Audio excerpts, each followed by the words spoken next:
Hi everyone. Welcome to week 8 of our course. This week we read a chapter from a different textbook. As such, the information in these slides is coming out of that textbook. I chose to include this particular chapter in our studies because I believe that many beginning human service professionals feel anxious about helping clients who are experiencing crisis. This particular textbook was written for mental health counseling professionals, so some of the information that you see in this chapter may have a different feel than the information we've been reading in the Woodside and McClam text. Regardless, this is an important set of skills for all helping professionals to understand. In this chapter, Dr. Christy Cannell from California State University at Fullerton described the ABC model of crisis intervention. This model is well known and has been around for lots of years. Basically, the helping professional will conduct an interview with the client that is in a crisis state. The model is problem-focused and works best soon after the client has reached the point of crisis. In the ABC model, the A stands for developing and maintaining rapport. This is an important first step. Whenever a client is in crisis, their feelings of safety and security in the world have likely been compromised. If you can establish an atmosphere of warmth and understanding, then your client will have a better chance of being successful in the helping process. It's important for all of us to feel understood and accepted, and our clients are no exception. The skills that we learned about last week, attending skills, are the ways in which helping professionals develop this atmosphere of safety and support. Once you develop rapport and gather initial information, then you can move to the second step of the model, B, which stands for identifying the problem. This is the most crucial step, and you'll spend a lot of time here with your clients. According to the model described by Cannell, during this stage of the process, our job is to identify precipitating events, identify the client's perceptions about those events, assess the client's level of subjective distress, and assess the client's current level of functioning. We'll discuss each of these topics individually in the next few slides. The first step in identifying the problem is to identify the precipitating event. This is the actual event that led to the current state of crisis that the individual is experiencing. A good question to ask to begin this conversation is, what happened that made you call for an appointment? As you can see here, understanding the trigger for the client will help you through the process of problem identification. Once you have an idea of the trigger for the current crisis, it will be important for you to explore the client's perceptions that led to the crisis state.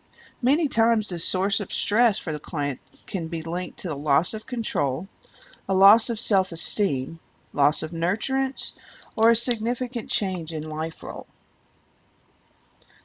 Then, after you understand the crisis from the client's point of view, the next step is to understand the ways in which the client's perceptions of the event are impacting his functioning level. As you explore the client's subjective distress, work to identify how symptoms are impacting different areas of the client's life, including behavioral functioning, social functioning, interpersonal functioning, and family functioning. Understanding the impact of crisis in these areas will paint a richer picture of the client's current reality. It is also important to consider what the client's level of functioning was before the crisis, as that is what we hope to restore. In the next few slides, you'll see information that was intended for an audience of mental health counselors. Some of you may choose to follow this path during your career, others may not. Regardless, it's important for all of us to pay attention to the safety of our clients. Many times, clients who are experiencing crisis may have considered suicide as an alternative solution. As such, mental health professionals regularly assess for suicide risk in their work. Additionally, mental health counselors are mandated reporters here in the state of Washington. This means that I am bound by law to report suspected abuse of a child or an older person. I am also mandated to break confidentiality with the client if I find that a client has a plan for harming another person. Finally, in working with people who are mentally ill, helping professionals should regularly assess medication compliance. Assessing for substance abuse is also a regular part of an intake interview. It will be important to keep in mind that people who abuse drugs and alcohol may try to minimize or deny their substance use. In situations such as these, it's important to gather information in a direct manner.